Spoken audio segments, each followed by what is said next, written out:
Hi, good morning. It's good morning.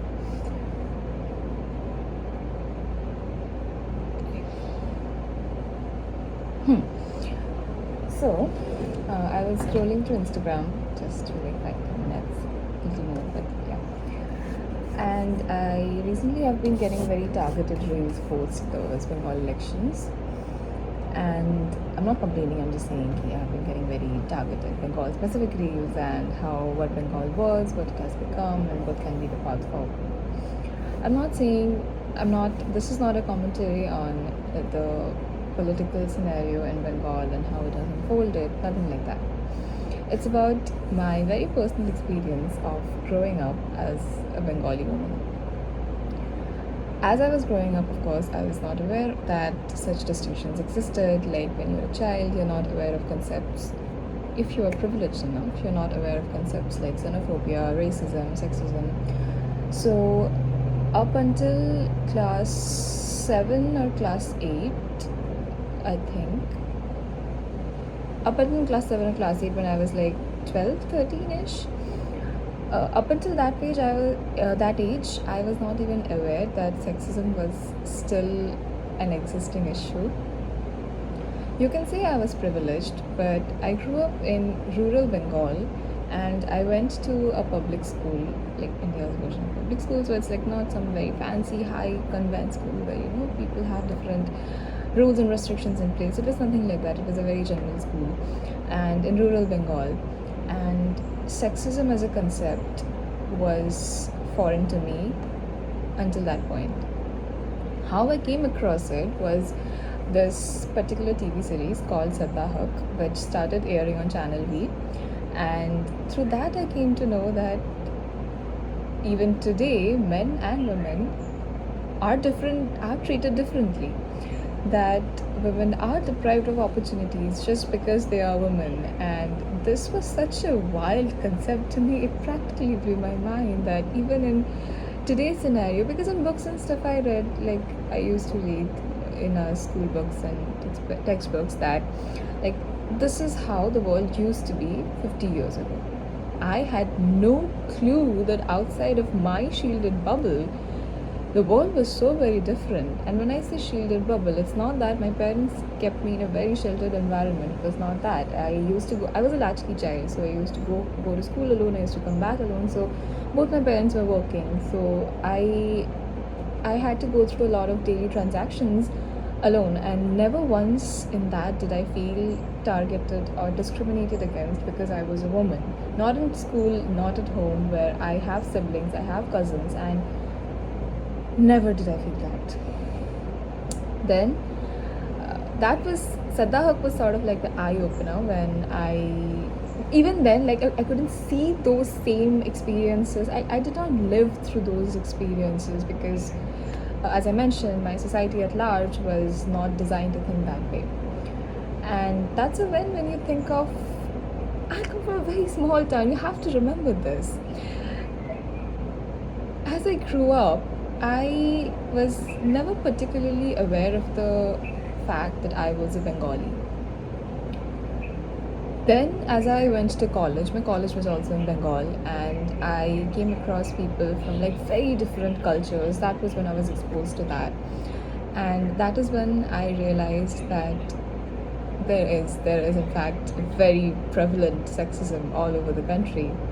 That was primarily I'm from tech background, and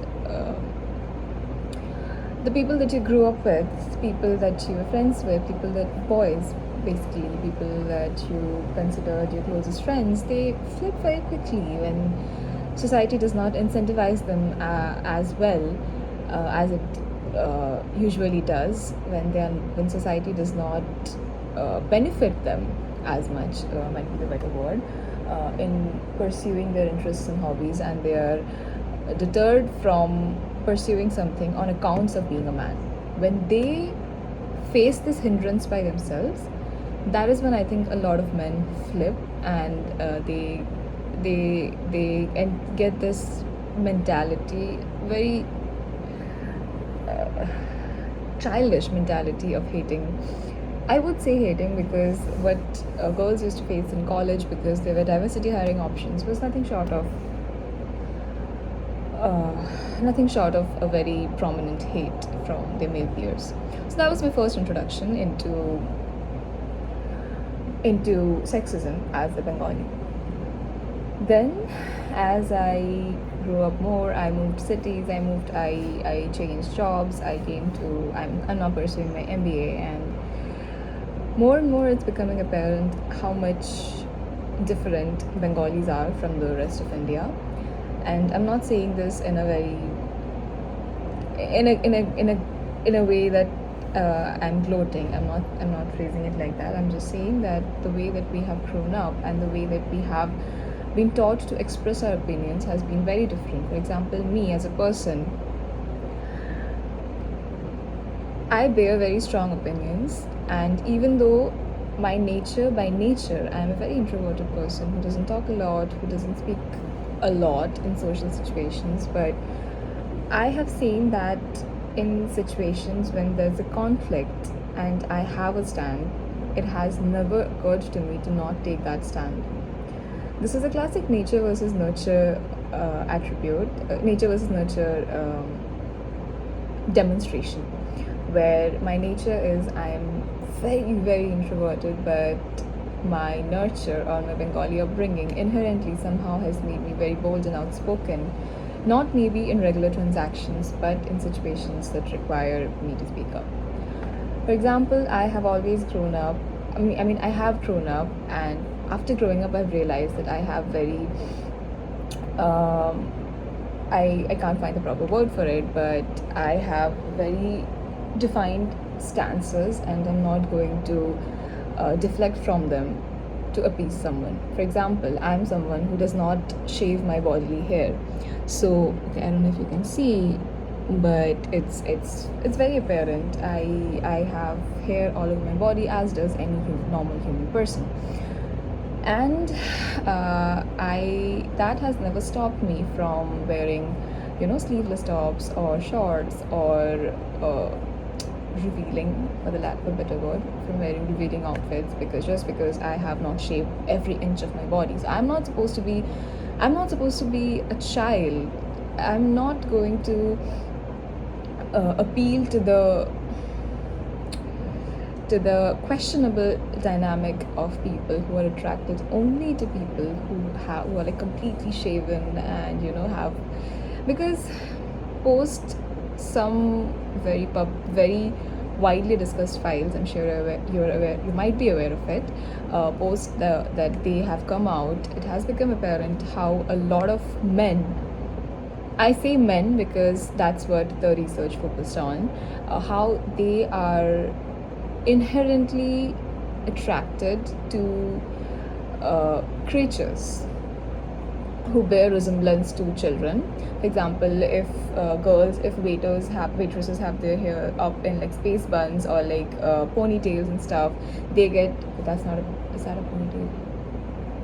Anyway, so if they have their hair up in like childish fashion and they behave in a childish fashion, then they tend to get more tips. If women look childish, like women who have baby faces and women who behave in a certain manner which might be representative of how a child behaves, then they get much more male attention and male validation. There have been instances where women said that they were much more popular on social media when they were kids, when they were literal kids, than they were as fully grown adults. So, so yeah, so as my very personal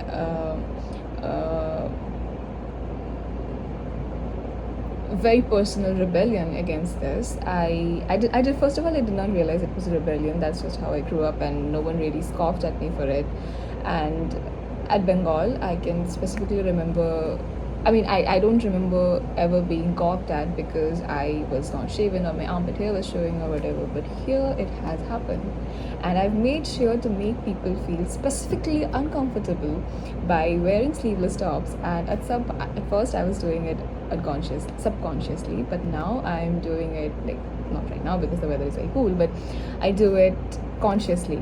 to make them uncomfortable, to make them realize that there might be something wrong with them if they are okay with a man showing his armpit hair, and they get very uncomfortable when it's a woman showing her bodily hair. I'm a fully grown woman, I'm a fully grown adult woman, and I should not have to guise myself as a child. First of all, I don't want to appeal to the male gaze, but then again, even if I wanted to, I should not have to guise myself as a child. So, Bengal has given me, and being a Bengali has given me very, very, very strong opinions. And when I was in college, I used to think that for a little while, I was misguided by the social perception of Bengalis, which was not very, very good because of some social media commentary that was going around at the time regarding our political figures, and that caused in Bengal to have a very ridiculed uh, ridiculed identity. I don't know if that is fair or not, but it was definitely not representative of the whole population of Bengal. But I still in college I used to think that I try to distance myself as much as possible from my Bengali identity. That Bengali men are effeminate, Bengali women are very Didi like. They were not Didi. It's like just in general assertion. They wear these huge bindis and stuff like that. And now, as I grow older, I'm starting to lean into it because I've realized there's a lot to be proud about being a Bengali, and I have very, very strong opinions. And let's see how long this stance holds. See you.